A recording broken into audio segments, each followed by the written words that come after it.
નમસ્કાર મિત્રો, દેશ અને દુનિયાના સૌથી મોટા સમાચારમાં આપનું સ્વાગત છે। તો આજના તાજા સમાચાર મેળવવા માટે વિડીયોને અંત સુધી જોતા રહો અને આવા જ દરરોજના સમાચાર સૌથી પહેલા મેળવવા માટે આ ચેનલને સબસ્ક્રાઇબ કરવાનું ના ભૂલતા।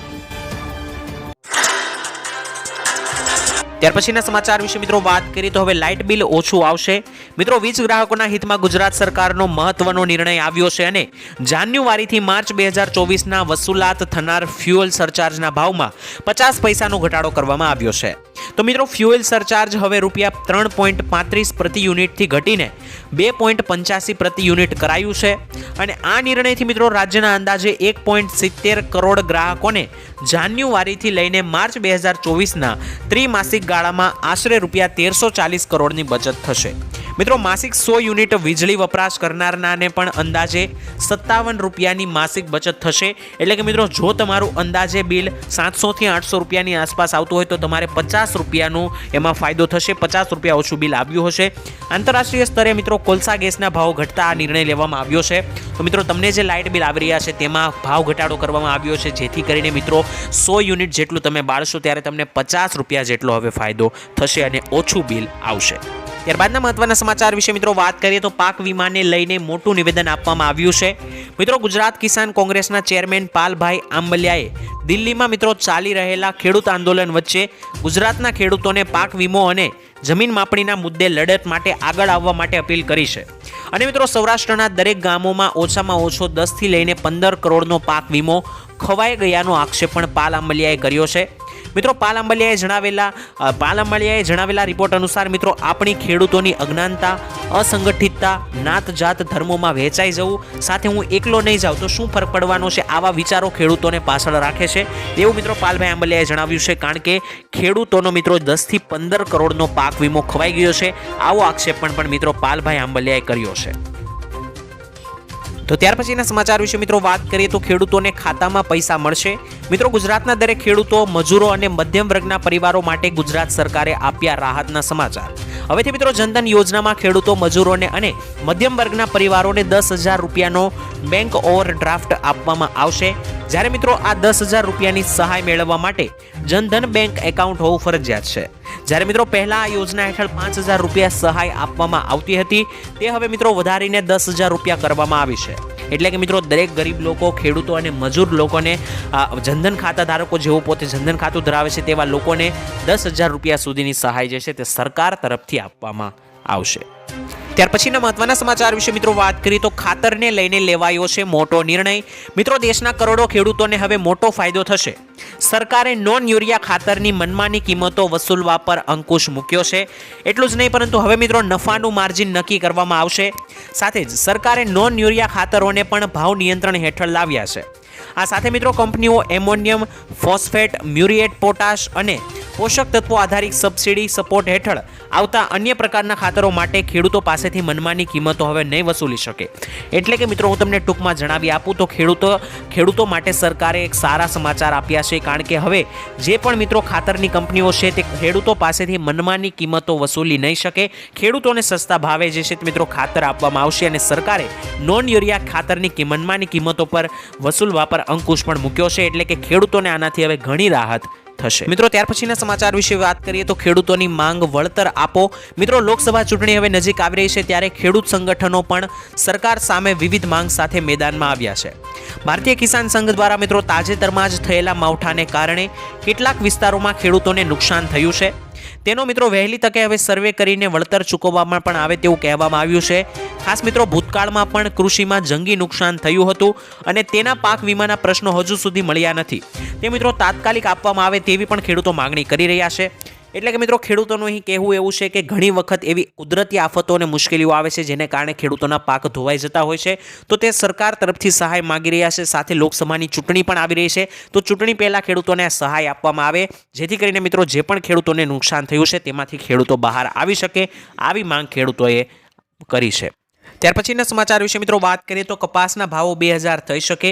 મિત્રો ગુજરાતમાં અત્યારે કપાસની બજારમાં ધીમે ધીમે મક્કમ સુધારો થઈ રહ્યો છે। આંતરરાષ્ટ્રીય બજારમાં કપાસના ભાવમાં સતત વધારો થઈ રહ્યો છે, તેના કારણે ગુજરાતમાં પણ મિત્રો સારા ભાવ મળી રહ્યા છે। ગુજરાતે મિત્રો કપાસના ઉત્પાદન માટે નંબર 1 રાજ્ય છે, ત્યારે રાજ્યમાં 25 થી લઈને 26 લાખ હેક્ટરમાં વાવેતર કરાતા કપાસમાં હવે આવક રહી નથી, એટલે કે મિત્રો અત્યારે જે છે તે કપાસ ખૂબ જ ઓછો છે વેચવાનો, કારણ કે બધા ખેડૂતોએ વેચી દીધો છે. તો હવે ઓછો માલ રહ્યો છે, સ્ટોક રહ્યો છે, જેને કારણે મિત્રો સારા ભાવો મળી રહ્યા છે. જે પણ ખેડૂત મિત્રોએ સ્ટોક કરી રાખ્યો છે તે સારા કમાણી કરશે. આવનારા સમયમાં હજુ સારા ભાવ મળે તેવી મિત્રો આગાહી કરવામાં આવી છે. ત્યાર પછીના સમાચાર વિશે મિત્રો વાત કરીએ તો રેશન કાર્ડ બ્લોક અને મોટો ઝટકો મળ્યો. મિત્રો સૌરાષ્ટ્રમાં આધાર કાર્ડ લિંક ન હોય તેવા પરિવારનું અનાજ વિતરણ બંધ કરવામાં આવ્યું છે. સૌરાષ્ટ્રમાં મિત્રો 1,38,000થી વધુ રેશન કાર્ડ રદ થઈ જતા લોકોમાં રોષ ફેલાયો છે. આ કાર્ડમાં મિત્રો 3 વ્યક્તિઓના નામ હોય છે અને તેમાં એક જ વ્યક્તિનું આધાર મેપિંગ બાકી હોય તો પણ તંત્ર દ્વારા આખું રેશન કાર્ડ બ્લોક કરી દેવામાં આવ્યું છે. 28 ફેબ્રુઆરી સુધી મિત્રો આવા કાર્ડ ચાલુ હતા, પરંતુ 29 ફેબ્રુઆરીથી જ એટલે કે મિત્રો છેલ્લા લગભગ 10 દિવસથી જ આવા કાર્ડોને રદ કરવામાં આવ્યા છે. અને મિત્રો સૌરાષ્ટ્રના આધાર કાર્ડ લિંક ન હોય તેવા પરિવારોના અનાજ વિતરણ પણ બંધ કરી દેવામાં આવ્યા છે. તો જે લોકોના મિત્રો રેશન કાર્ડ રદ થયા છે તેઓ લોકોને દરેક લોકો રોષમાં આવ્યા છે. પરંતુ મિત્રો સરકાર છેલ્લા ઘણા સમયથી કહી રહી હતી કે રેશન કાર્ડને આધાર કાર્ડ સાથે લિંક કરી દેજો. લોકો નહોતા કરતા, પરંતુ હવે મિત્રો જેને છેલ્લી તારીખ આપેલી હતી 28 ફેબ્રુઆરી, ત્યારબાદ મિત્રો લગભગ 38,000થી વધારે રેશન કાર્ડને રદ કરવામાં આવ્યા છે. ત્યાર પછીના મહત્વના સમાચાર વિશે મિત્રો વાત કરીએ તો ખેડૂતોની લોન માફ કરવામાં આવે. મિત્રો વારંવાર પાક ધિરાણ લોન અને દેવા માફીને લઈને સમાચારો આપવામાં આવે છે, તો પણ મિત્રો ખેડૂતોના દેવા માફ અને પાક ધિરાણ રાહત આપવામાં નથી આવતી. હવે મિત્રો 2024ની વિધાનસભાની ચૂંટણી પણ આવી રહી છે અને મિત્રો 2024ની વિધાનસભાની ચૂંટણી પહેલા ખેડૂતોના દેવા માફ કરવામાં આવે અને મિત્રો જે ખેડૂતોએ પાક ધિરાણ પર લોન લીધી છે તેમને મિત્રો રાહત આપવામાં આવે તેવી માંગણીઓ ખેડૂતો દ્વારા કરવામાં આવી રહી છે. જો કે મિત્રો અત્યારે મોંઘા બિયારણો, કમોસમી વરસાદના માવઠાઓનો માર, આ દરેક વસ્તુઓ સહન કરવાનો વારો ખેડૂતોને આવે છે, તો પણ સરકાર ખેડૂતોનું સાંભળતી નથી. આના વિશે મિત્રો તમારું શું કહેવું છે? મિત્રો ખેડૂતોની લોન અને પાક ધિરાણની લોન માફ થવી જોઈએ કે નહીં? કમેન્ટ બોક્સમાં લખીને દરેક ખેડૂત ભાઈ જણાવી આપજો. વાત કરીએ તો ગુજરાત માટે એક મોટી વધુ એક આગાહી આવી રહી છે. મિત્રો ગરમીને લઈને હવામાન વિભાગે આગાહી કરી છે કે હવામાન વિભાગની આગાહી મુજબ માર્ચ મહિનામાં તાપમાનનો પારો 40 ડિગ્રીને પણ પાર જાય તેવી પૂરેપૂરી શક્યતા અત્યારે દેખાઈ રહી છે. મિત્રો આગામી 7 દિવસોમાં રાજ્યનું તાપમાન શુષ્ક એટલે કે મિત્રો સૂકું અને ડ્રાય રહેવાની સંભાવના પૂરેપૂરી છે. ગઈકાલે પણ મિત્રો અમદાવાદ શહેરમાં 34 ડિગ્રી તાપમાન નોંધાયું હતું અને હજુ મિત્રો એવું કહેવામાં આવી રહ્યું છે કે ગુજરાતનું તાપમાન જે છે તે 40 ડિગ્રી સુધી પણ માર્ચ મહિનાના અંત સુધીમાં જઈ શકે છે. સાથે જ મિત્રો અંબાલાલ પટેલે પણ આગાહી કરી છે કે ગુજરાતમાં આ મહિનાની અંદર જોરદાર ગરમી પડશે, તો ગુજરાતીઓએ હવે ઉનાળા માટે તૈયાર થઈ જવું જોઈએ. તો ત્યારબાદના મહત્વના સમાચાર વિશે મિત્રો વાત કરીએ તો ખેડૂતોના દેવા માફી અંગે એક નવી જાહેરાત કરવામાં આવી છે. મિત્રો ખેડૂત દેવા માફ કરવાને લઈને સરકાર અને ખેડૂત આગેવાનો વચ્ચે ફરી એકવાર મામલો ગરમાયો છે. આ વર્ષે મિત્રો કમોસમી વરસાદ, ખેડૂતોને પોષણક્ષમ ભાવ ન મળતા અને બજારમાં પણ મંદીને કારણે ખેડૂતોને ભારે નુકસાન થયું છે. અને મિત્રો ખેડૂતો પાસે જૂના દેવા ભરવા માટે પણ પૈસા નથી, જેથી ખેડૂતોને દેવાના ભારમાંથી રાહત આપવામાં આવે તેવા મિત્રો દેવા માફીને લઈને સમાચાર આવ્યા છે અને દેવા માફ કરીને ખેડૂતોને સહાય આપવામાં આવે તેવી માંગો ખેડૂતો તરફથી થઈ રહી છે. પરંતુ મિત્રો ખેડૂતોને જવાબમાં એવું કહેવામાં આવે છે કે અત્યારે સરકાર પાસે પૂરતું ફંડ, પૂરતું બજેટ નથી કે ખેડૂતોના દેવા માફ થઈ શકે. જોકે મિત્રો સરકાર જે છે તે કહેવામાં આવે છે કેટલાક લોકો અને અહેવાલો મુજબ કે સરકાર કેટલાક ઉદ્યોગપતિઓના લાખો કરોડો રૂપિયાના દેવા માફ કરે છે અને ખેડૂતોના દેવા માફ કરવાની વાત આવે ત્યારે એવો જવાબ મળે છે કે અત્યારે પૂરતું બજેટ નથી. ત્યારબાદના સમાચાર વિશે મિત્રો વાત કરીએ તો હોળી ભેટના રૂપે મિત્રો મફતમાં 2 ગેસ સિલિન્ડર આપવામાં આવશે. મિત્રો ઉત્તર પ્રદેશની સરકારે એવો નિર્ણય લીધો છે અને રંગોના તહેવાર હોળી ઉપર ઉત્તર પ્રદેશની યોગી સરકારે ગરીબોને મોટી ભેટ આપી છે અને સરકારે મિત્રો કેન્દ્ર સરકારની ઉજ્જવલા યોજનાના લાભાર્થીઓને હોળી પર 2 મફત રસોઈ ગેસ સિલિન્ડર આપવાની જાહેરાત કરી છે. તેનાથી મિત્રો ઉત્તર પ્રદેશના 1.75 કરોડથી વધારે પરિવારોને સીધો ફાયદો થશે. આ માટે મિત્રો 2023-24ના બજેટમાં પણ આ યોજના માટે 2312 કરોડ રૂપિયાનું બજેટ રાખવામાં આવ્યું હતું. તો મિત્રો ઉત્તર પ્રદેશની અંદર જે છે તે હોળી ભેટ રૂપે દરેક ગરીબોને 2 ગેસના બાટલા મફતમાં આપવામાં આવે છે. તો મિત્રો ત્યાં પણ એટલે કે ઉત્તર પ્રદેશમાં પણ બીજેપી સરકાર છે, ભાજપની સરકાર છે અને ગુજરાતમાં પણ ભાજપની જ સરકાર છે. તો ગુજરાતના ખેડૂતોને અને ગુજરાતના ગરીબોને પણ હોળીના ભેટ રૂપે 2 મફત ગેસ સિલિન્ડર આપવા જોઈએ કે નહીં, મને કોમેન્ટમાં લખીને જણાવી આપજો. ત્યાર પછીના સમાચાર વિશે મિત્રો વાત કરીએ તો મહિલાઓને દર મહિને 1000 રૂપિયાની સહાય આ યોજના અંદર મળશે। મિત્રો ગુજરાત સરકારે વિધવા મહિલાઓને સહાય કરવા માટે ગંગા સ્વરૂપ યોજના શરૂ કરી છે। જે મહિલાઓએ મિત્રો કોઈપણ કારણોસર તેમના પતિઓને ગુમાવ્યા છે તો તેમને 1250 રૂપિયાનું માસિક ભથ્થું આપવામાં આવે છે।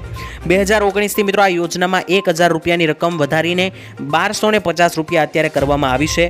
મિત્રો આ યોજનાનું નામ અગાઉ વિધવા સહાય યોજના હતું, ત્યારબાદ મિત્રો અત્યારે આ યોજનાનું નામ ફેરવીને ગંગા સ્વરૂપ યોજના રાખવામાં આવ્યું છે। તો મિત્રો આ યોજનાની અંદર જે પણ મહિલાઓના પતિનું મોત થયું છે અથવા તો મૃત્યુ થયું છે તો તેવી દરેક મહિલાઓને મિત્રો 1250 રૂપિયા આપવામાં આવે છે દર મહિને। પહેલાં આ યોજના અંદર 1000 રૂપિયા આપવામાં આવતા, ત્યારબાદ મિત્રો વધારો કરીને હવે તેને 1250 રૂપિયા કરવામાં આવ્યા છે। તો મિત્રો ત્યાર પછીના મહત્વના સમાચાર વિશે વાત કરીએ તો પેટ્રોલ ડીઝલના ભાવ ઘટી શકે છે। મિત્રો કેન્દ્રીય મંત્રી હરદીપસિંહ પુરીએ એકવાર પેટ્રોલ અને ડીઝલના ભાવ ઘટાડા પર રસપ્રદ ટિપ્પણી કરી છે। તેઓએ જણાવ્યું કે વિશ્વભરની રાજકીય પરિસ્થિતિમાં સુધારો થશે તો જ તેલના ભાવમાં સ્થિરતા આવશે અને સરકાર ભાવ ઘટાડા પર ધ્યાન કેન્દ્રિત કરી શકશે। સાથે જ મિત્રો લાલ સમુદ્રમાં થતા અત્યારે હુમલાઓ તેમજ વૈશ્વિક તણાવને કારણે ભાવમાં અત્યારે અસ્થિરતા જોવા મળી રહી છે। જોકે 23 મહિનાથી અમે ઈંધણ પરની એક્સાઇઝ ડ્યુટીમાં ઘટાડો કરીને વાહન ચાલકોને રાહત આપી રહ્યા છે, જેવું મિત્રો જણાવ્યું છે મંત્રીએ। ત્યાર પછીના સમાચાર વિશે મિત્રો વાત કરીએ તો પાક વીમા યોજનામાં ફરિયાદ। મિત્રો વાત કરીએ તો ખેતીને ખૂબ જ જોખમી કામ ગણવામાં આવે છે। અનેક પ્રકારની મુસીબતો, કુદરતી આફતોને કારણે પાક બગડે છે। ખેડૂતોને વધુ નુકસાન ન થાય તે માટે મિત્રો પીએમ પાક વીમા યોજના શરૂ કરવામાં આવી હતી અને મિત્રો રવિ અને ખરીફ બંને પાકોનો વીમો લેવામાં આવે છે। આ માટે ખેડૂતોએ માત્ર 2% પ્રીમિયમ ભરવાનું રહેશે। બાકીનું પ્રીમિયમ જે છે તે મિત્રો સરકાર ચૂકવે છે અને પાક નિષ્ફળ ગયા બાદ ખેડૂતોને વીમો લેવામાં અને વીમા સંબંધિત ફરિયાદો કરવામાં ઘણી બધી સમસ્યાનો સામનો કરવો પડે છે, જેના કારણે જ મિત્રો તેમને અનેક સમસ્યાઓનો સામનો કરવો પડે છે। પરંતુ હવે મિત્રો આવી પરિસ્થિતિમાં ખેડૂતો આ ટોલ ફ્રી નંબર જે છે 14447 આ નંબર પર મિત્રો તમે સરળતાથી ફરિયાદ દાખવી શકો છો। આ માટે મિત્રો સૌથી પહેલાં તમારે આ નંબર 14447 પર કોલ કરવાનો રહેશે। પછી મિત્રો તમારે તમારા ડોક્યુમેન્ટ્સ અને સમસ્યાઓ વિશે માહિતી આપવી પડશે। આ પછી મિત્રો તમને ટિકિટ આઈડી આપવામાં આવશે અને પછી ફરિયાદ નોંધ્યા પછી તમને એક SMS એટલે કે મેસેજ આવશે અને આ પછી તમારે ફરિયાદનું ફોલોઅપ લેવાનું રહેશે। તો મિત્રો આ રીતે જે પણ ખેડૂતોને પાક વીમા અંગે અથવા તો કોઈ પણ પ્રકારની ફરિયાદ નોંધાઈ હોય તો તે આ નંબરનો યુઝ કરી શકે છે। અને મિત્રો ઘણા ખેડૂતોને પ્રશ્નો છે કે આ નંબર જે છે તે સાચો છે કે નહીં, તો મિત્રો આ સરકાર દ્વારા કહેવામાં આવ્યું છે, તો આ નંબર પર ફોન કરીને મિત્રો તમે માહિતી મેળવી શકો છો। ત્યાર પછીના સમાચાર વિશે મિત્રો વાત કરીએ તો ગુજરાતમાં મોંઘવારીનો માર। મિત્રો રાજ્યમાં ઉનાળાની સિઝન શરૂ થઈ રહી છે, ત્યાં લીંબુના માંગ વધી રહી છે। અન્ય મિત્રો જોઈએ તો લીંબુના ભાવમાં વધારો જોવા મળી રહ્યો છે અને હાલ માર્કેટ યાર્ડમાં માત્ર મહારાષ્ટ્રના લીંબુ જ આવતા હોવાના કારણે ભાવ 180 રૂપિયાએ પહોંચ્યો છે। જેમાં મિત્રો વેપારીઓના અનુસાર રમઝાનના તહેવારોમાં પણ લીંબુ અને ફ્રૂટનો સૌથી વધારે ઉપયોગ થતો હોય છે, જેની અસર મિત્રો સીધી લીંબુ ઉપર જોવા મળી છે। અને આ વચ્ચે મિત્રો કહેવામાં આવી રહ્યું છે કે ઉનાળામાં લીંબુના ભાવમાં હજુ પણ વધારો કરવામાં આવશે, જે અંગે મિત્રો વેપારીઓએ જણાવ્યું છે કે એપ્રિલ અને મે મહિનાની અંદર એટલે કે આવતા મહિનાથી જ લીંબુના ભાવ 300 રૂપિયાને પાર પ્રતિ કિલો પહોંચી જશે। ત્યાર પછીના સમાચાર વિશે મિત્રો વાત કરીએ તો મોદી સરકારની મોટી ભેટ। મિત્રો ચૂંટણી અને હોળી પહેલા ગરીબો માટે કેન્દ્ર સરકાર દ્વારા 3 મોટી જાહેરાત કરવામાં આવી છે। આ જાહેરાત અનુસાર મિત્રો ગરીબ અને મધ્યમ વર્ગના લોકોને સસ્તા ભાવે પ્રોડક્ટ આપવામાં આવશે, જે અંતર્ગત મિત્રો કેન્દ્ર સરકાર દ્વારા 3 પેકેજ બહાર પાડવામાં આવ્યા છે। જે અંતર્ગત મિત્રો ભારત આટા, ભારત રાઈસ તેમજ ભારત દાળના પેકેજ બહાર પાડવામાં આવ્યા છે। મિત્રો બજારની અંદર તેમની કિંમત 80 રૂપિયાથી લઈને 150 રૂપિયાની વચ્ચે જોવા મળી રહ્યું છે, પરંતુ સરકાર દ્વારા ગરીબો માટે મિત્રો જે છે તે આ પેકેજ ખરીદી શકે, દરેક ગરીબ વ્યક્તિ તેના માટે સસ્તા ભાવે પેકેજો બહાર પાડવામાં આવ્યા છે, જેમાં ગરીબ લોકોને સસ્તો ઘઉંનો લોટ, રાઈસ એટલે કે ભાત અને દાળ આપવામાં આવે છે। મિત્રો સરકાર દ્વારા મિત્રો આ યોજના ચલાવવામાં આવે છે, જેમાં સસ્તા ભાવે દરેક ગરીબોને આપવામાં આવે છે, જેથી કરીને ગરીબમાં ગરીબ વ્યક્તિ પણ આ સામાન્ય વસ્તુઓ ખરીદી શકે। તો ત્યાર પછીના મહત્વના સમાચાર વિશે મિત્રો વાત કરીએ તો પીએમ કિસાન સન્માન નિધિ યોજના। મિત્રો પ્રધાનમંત્રી કિસાન સન્માન નિધિ યોજનાના લાભાર્થીઓ માટે મોટા સમાચાર છે। 16મા હપ્તા પછી મિત્રો અત્યારે ખેડૂતો 17મા હપ્તાની રાહ જોઈ રહ્યા છે, ત્યારે લગભગ 9 કરોડ ખેડૂતોને જલ્દી સારા સમાચાર મળી શકે। મિત્રો મીડિયાના ફરતા અહેવાલો અનુસાર મોંઘવારીને જોતા કેન્દ્ર સરકાર પ્રધાનમંત્રી કિસાન સન્માન નિધિનો હપ્તો વધારવા પર વિચારણા કરી રહી છે। સાથે જ મિત્રો સરકાર ટૂંક સમયમાં કિસાન સન્માન નિધિ યોજના હેઠળ ખેડૂતોને આપવામાં આવતી વાર્ષિક 6,000 રૂપિયાની રકમ વધારી શકે છે. કેન્દ્ર સરકાર પીએમ કિસાન સન્માન નિધિની રકમમાં થોડો ઘણો વધારો કરી શકે તેવા એંધાણ દેખાઈ રહ્યા છે. જોકે આ અંગે મિત્રો સત્તાવાર રીતે કોઈ પણ પ્રકારની જાહેરાત નથી કરવામાં આવી સરકાર દ્વારા, પરંતુ કેટલાક મીડિયા રિપોર્ટ્સના અહેવાલો મુજબથી અમે તમને કહી શકીએ કે આવું ભવિષ્યમાં બની શકે છે.